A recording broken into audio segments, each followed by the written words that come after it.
carregando. Deixa eu voltar para cá. Aqui. Bom, tudo isso que a gente está, essa conversa que a gente está tendo, eu vou subir ela, eu vou botar os vídeos tudo lá no Classroom, tá? Para vocês assistirem depois. Quando tiverem com saudade de mim, vocês vão lá e assistem. Bom, continuando, a gente parou. Então, assim, esse gráfico de controle, ele ajuda a gente a identificar os níveis aceitáveis de atuação.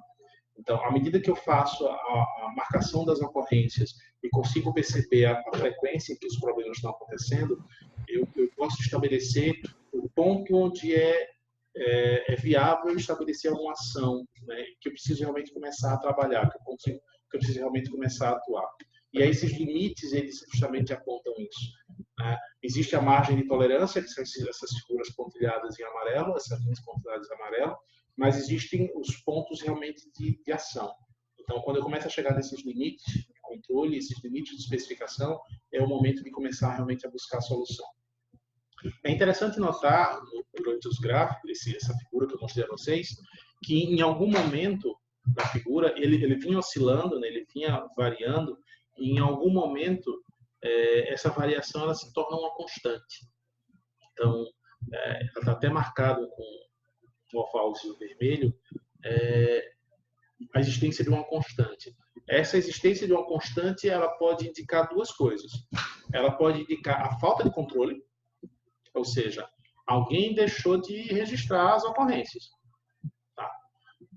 Um exemplo simples, a gente está vivendo agora esse problema do corona, e existe um controle, certamente, sobre o que são números aceitáveis de casos novos por dia.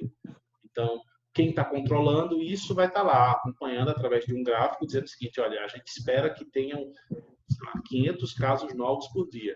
Se a quantidade de casos novos for muito grande, a gente precisa atuar. Se a quantidade de casos novos for muito pequeno, alguma coisa também aconteceu. Tem que olhar para ver o que aconteceu.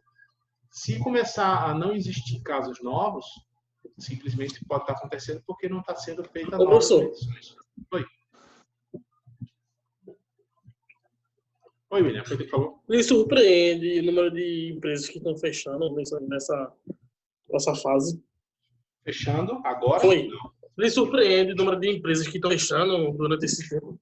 Sim? Não, infelizmente não. O que a gente vai viver agora é uma fase bastante conturbada, né? É provável que muitas organizações sofram por conta disso. Eu estava vendo com alguns amigos alguns textos, algumas matérias que falavam que após essa pandemia vão existir tantas falências quanto falecimentos. Né? Então, muitas organizações vão quebrar agora. Eu acho que o que se deve buscar é alternativas para evitar isso, mas sem responsabilidade, né? Porque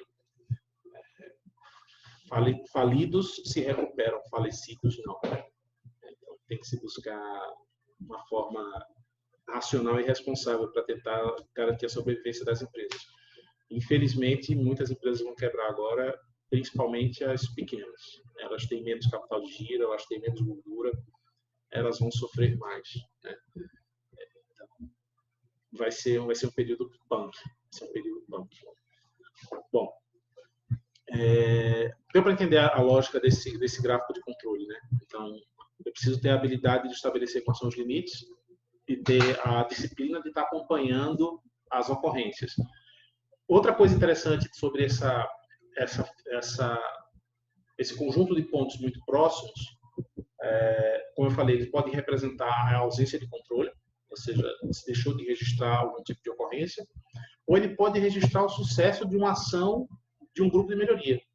Então, as causas elas estavam oscilando muito, a frequência em que algum problema estava aparecendo estava oscilando muito, e de repente um grupo de melhoria atuou, conseguiu identificar uma causa, conseguiu atuar sobre ela, conseguiu eliminá-la. Isso faz com que a frequência de problemas,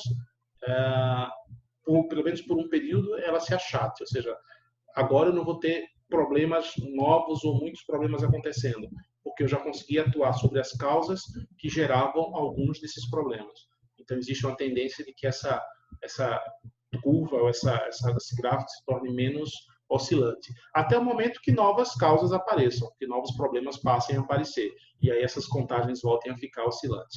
Então, o gráfico de controle ele consegue visualmente apresentar quando as coisas estão dando muito certo, quando as coisas estão dando muito errado, e quando é preciso ligar o alerta, quando é preciso fazer todo mundo correr atrás de soluções. Bom, uma outra forma interessante de identificar os problemas e de agrupar os problemas é o histograma. O histograma vocês devem ter visto, talvez, em produção com tema, talvez em estatística. Vocês tiveram estatística com quem? Vocês lembram? Carlos. Carlos, foi boa sorte. Então, vocês viram o histograma, certamente. Coitado. E aí... Pra gente. Sim.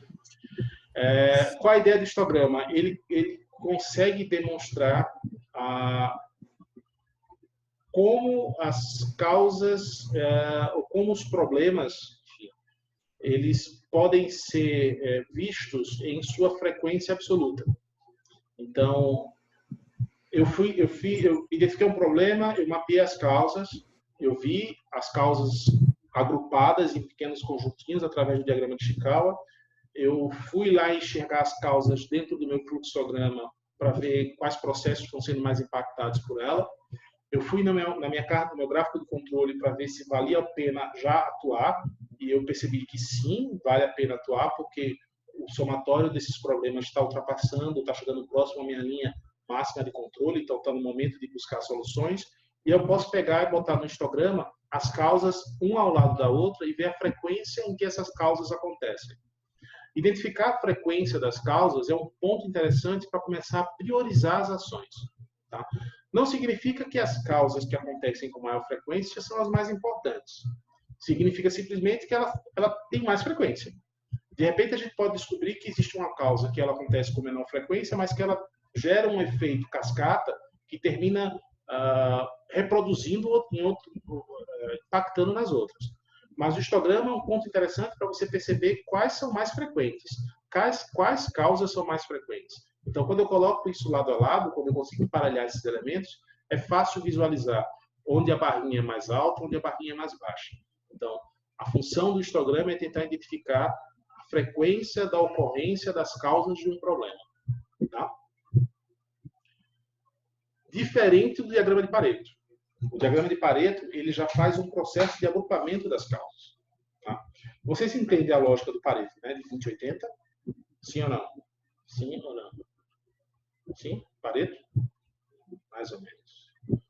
Pareto era um economista italiano que ele estudava uma relação de causa-consequência. Então, para Pareto, 20% das causas, na maioria das ocasiões, eram responsáveis por 80% das consequências.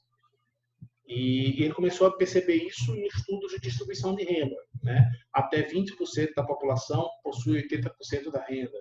Até 20% das empresas atendem 80% dos consumidores.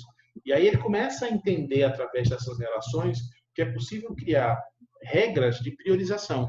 Tá? E aí ele cita, por exemplo, até 20% dos gastos com determinados itens são responsáveis por 80% dos resultados. 20% do planejamento gera 80% da execução.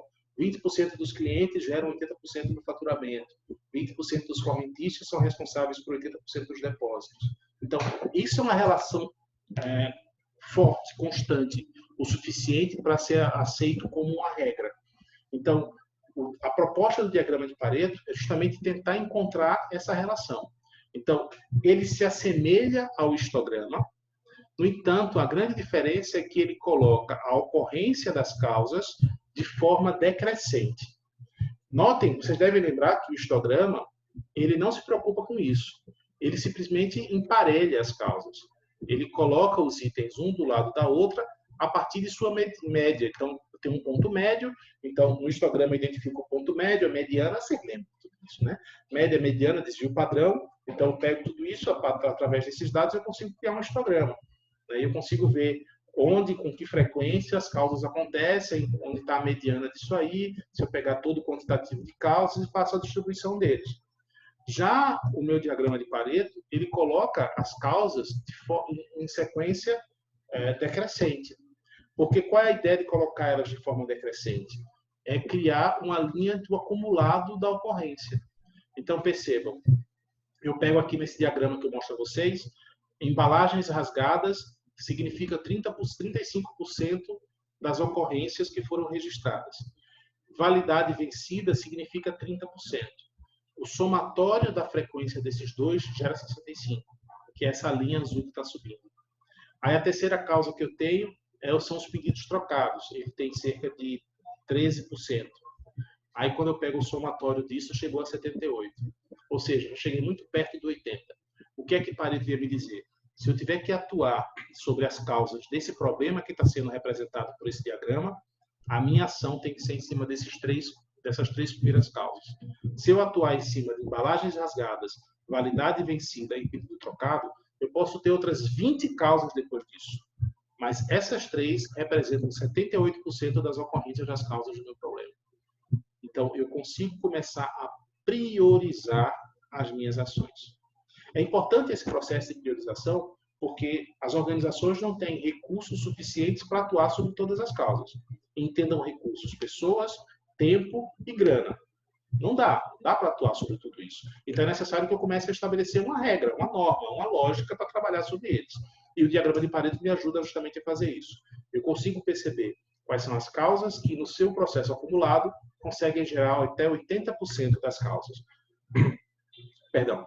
Quais são os 20% das causas que geram até 80% das ocorrências ou das consequências. Então, eu tenho 3 causas que foram listadas e que elas representam 80% do meu problema ou das ocorrências do meu problema. Tá?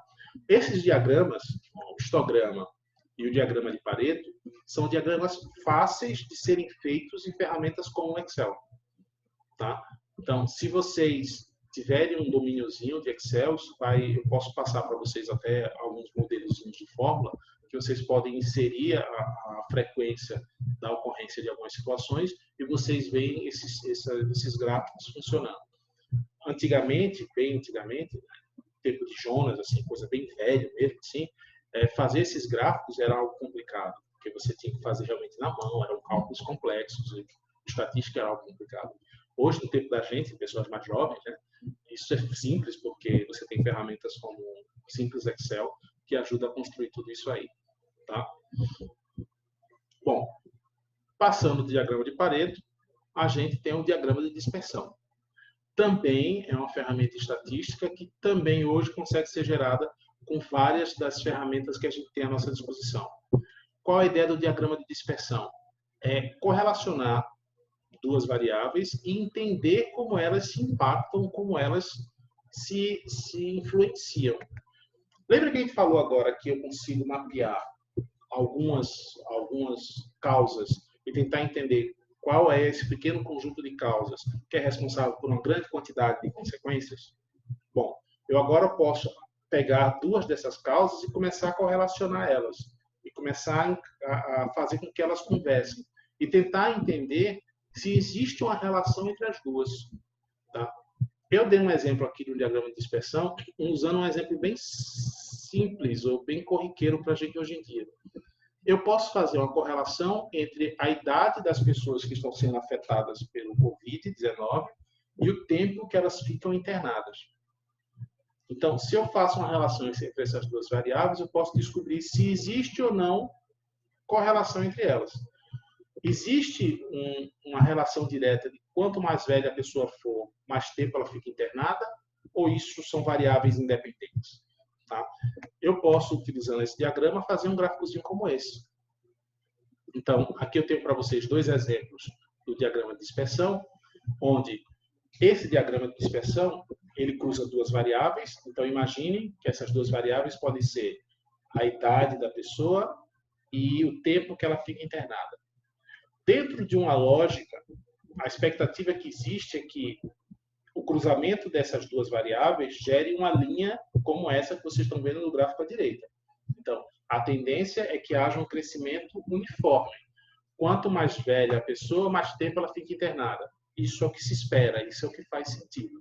Se o gráfico se comporta dessa forma, ele demonstra que existe uma inter-relação entre essas duas variáveis, que elas estão conectadas, que sim, é possível projetar resultados futuros a partir do cruzamento das duas. É possível, imaginem, eu quero estudar a relação entre o tempo da pessoa internada e sua idade, eu começo a cruzar esses dados, eu começo a ver o gráfico se comportando dessa forma, e eu já posso projetar o seguinte: se essa doença afetar pessoas mais velhas, essas pessoas vão ter que ficar mais tempo internadas. Então, se eu sou um hospital e eu recebo um paciente com 20 anos, eu já começo a projetar que um paciente com 20 anos vai ficar uma semana internado, porque o meu gráfico de dispersão mostrou que, na maior frequência das vezes, é assim que funciona. Agora, se eu recebo um paciente de 80 anos, essa pessoa vai ficar 4 semanas internada. Então, eu começo a me preparar para ter essa pessoa por mais tempo, porque o meu gráfico demonstrou esse comportamento.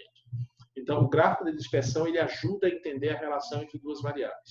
Vão existir situações, como essa que está aqui no gráfico à esquerda, de um ponto absolutamente fora da curva.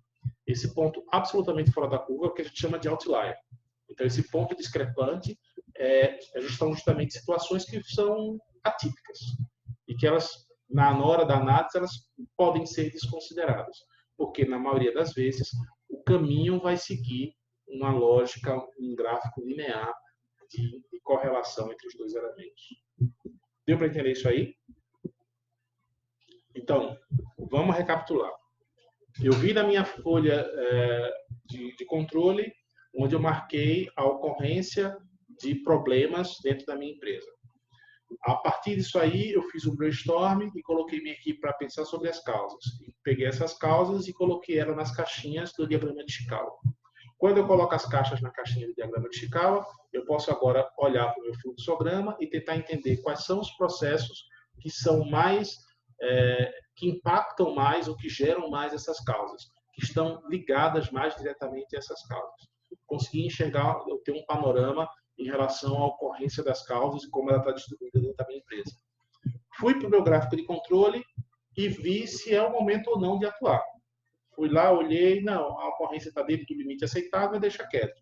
As ocorrências estão muito altas, estão próximas aos meus limites de controle, então é necessário atuar sobre elas. Vamos começar a atuar. Agora, para começar a atuar, eu preciso definir onde eu vou atuar.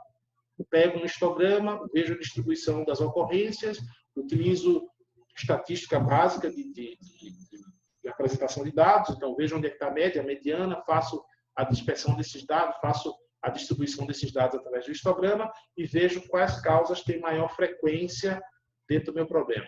Ou eu posso utilizar um diagrama de Pareto e, a partir do diagrama de Pareto, encontrar quais são os 20% das causas que geram até 80% das consequências. Dentre essas causas, eu posso tentar entender se elas estão relacionadas ou não. Porque se as causas estiverem relacionadas, significa que atuar sobre uma vai gerar efeito na outra. Estão entendendo isso aí? Então, quanto mais relacionadas as causas, melhor atuar sobre elas. Imagine que eu tenho um problema que tem 50 causas. E aí eu faço um diagrama de Pareto, e nesse diagrama de Pareto eu vou lá e encontro 7 causas das 50 que são as mais importantes. Mesmo assim, 7 causas é muita coisa. Então, vamos fazer um diagrama de dispersão, vamos começar a cruzar essas causas para ver se elas estão relacionadas. Porque se de repente eu descubro que dessas 7 causas, 3 estão relacionadas, fortemente relacionadas, eu posso criar uma única solução que vai resolver as 3 causas. Eu posso otimizar o meu esforço, otimizar meu tempo, buscando uma única solução. Tá? Para isso serve para a gente esse diagrama de dispersão. Deixa eu voltar aqui para a apresentação. Tá. E aí, bom, fechando todo o propósito, é o momento de criar o plano de ação. É o momento de estabelecer a solução. Eu já vi como as causas estão relacionadas, eu já vi quais são as causas que conversam, então é o momento de buscar implementar um plano de ação. E qual a melhor forma de estabelecer um plano de ação, de construir um plano de ação? Fazendo o velho bom 5W2H. Né? Então, a definição desse plano de ação parte de identificar o que vai ser feito, tá? Definir o onde, o local, E aí, quando a gente pensa em local, eu posso estar pensando em qual unidade das minhas fábricas, qual departamento da minha empresa, qual loja das minhas, sei lá, qual ponto das minhas lojas vai ser trabalhado, onde a solução vai ser implementada, quando, e o quando estabelece um intervalo de tempo do início até o fim da implementação dessa solução.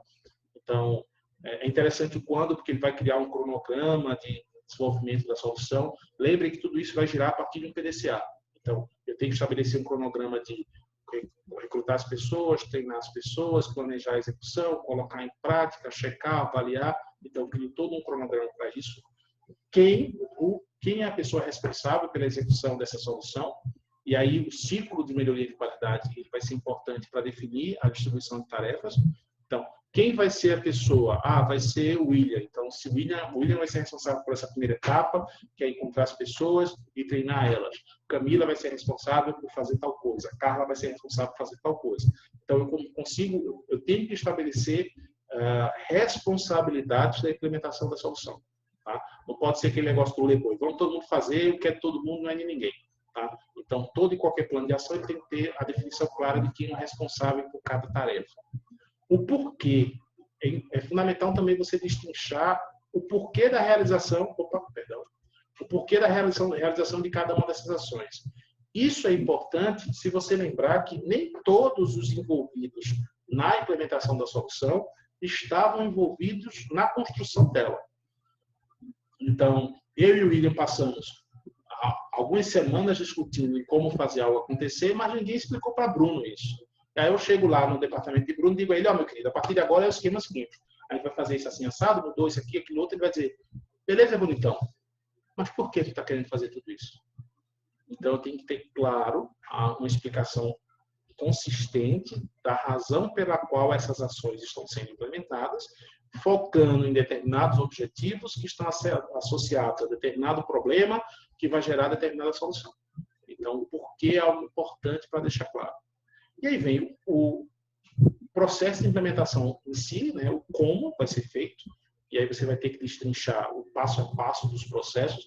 É importante documentar esse como, ele ajuda você a compreender, ele gera aprendizagem, né, porque muitas vezes você fica em dúvida se aquele é o melhor caminho para aquilo acontecer, e aí você tem que estabelecer bem claro essas tarefas, porque, sei lá, amanhã não vai ser o William que vai fazer, vai ser Célia, então ela tem que ter bem claro como esse processo vai se desenhar, como essas etapas vão acontecer, e de repente isso deu tão certo que daqui a 6 meses a Aline, que é responsável por outra fábrica minha lá em outra cidade, está enfrentando um problema parecido, aí entra em contato com o William e faz, rapaz, aí disse, não, olha, eu tenho aqui um beabá filé para tu resolver esse teu problema, e já passa para ele tudo detalhado, tudo destrinchado. Os círculos de controle de qualidade eles são fundamentais para criar esse processo de aprendizagem de qualidade, para criar essa documentação de qualidade. Então, como o detalhamento cuidadoso de como as tarefas vão ser implementadas, isso é fundamental. E vem o how much, né? O quanto isso vai custar. E aí esse orçamento que está atrelado ao processo, ele também é importante. Muitas vezes esse budget, esse orçamento, ele é definido previamente, né? Então, quando você chegar para mim, vocês são o ciclo de melhoria de qualidade, vocês conversaram, vocês discutiram uma solução, aí eu sou o responsável pela empresa, vocês chegam para mim e fazem, olha, Itaquê, a gente está com uma guerra ali para resolver, a gente botou a equipe aqui para pensar, a gente criou algumas ideias aí para botar a coisa para moer, e a gente quer saber contigo o seguinte, o quanto é que a gente tem de orçamento para fazer isso acontecer? Eu vou dizer, beleza, vocês têm 2 jujubas e um chiclete. Esse é o dinheiro que vocês têm. Se virem os 30 para fazer isso funcionar. Tá? Então, é fundamental para que o ciclo de controle de qualidade seja eficiente que essas discussões sobre orçamento sejam trabalhadas previamente. Em organizações que têm essa cultura de qualidade, existe um orçamento prévio estabelecido para melhoria de qualidade. Então, já tem uma grana guardada para isso. Muitas vezes essa grana já é dividida por departamento. Então, eu já sei que eu tenho disponível para trabalhar ciclos de melhoria de qualidade tantos R$1.000 por ano.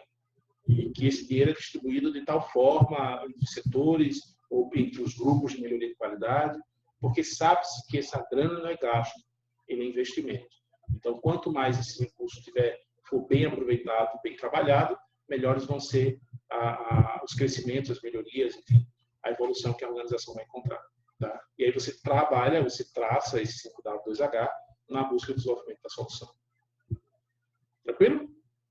Deu para entender como funciona esse babado? Deu? Show.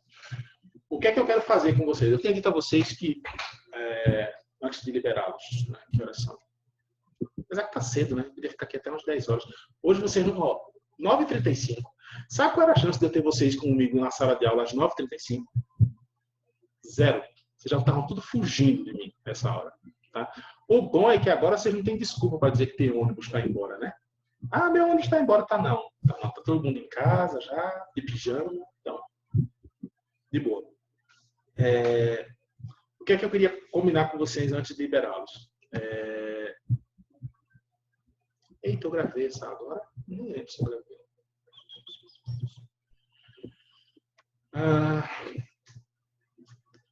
A gente vai ter mais 3 atividades para fechar a nossa primeira V, certo? Semana que vem, os grupos que não apresentaram o seminário vão apresentar na primeira sessão. Salvo engano, são 3 grupos. Eu vou buscar o material que eu tenho, eu vou conversando com o Dai durante a semana, e o Dai, você vai ajudar, para a gente ver quem foram as pessoas que faltam fazer essa apresentação, para coordenar isso para a próxima semana. Está cortando o áudio. Está me ouvindo, Camila? Melhorou?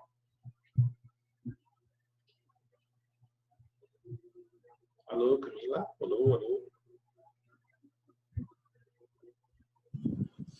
Às vezes está cortando. Está cortando. Aí eu perguntei para a Daiane se estava cortando dela também, ela falou que estava.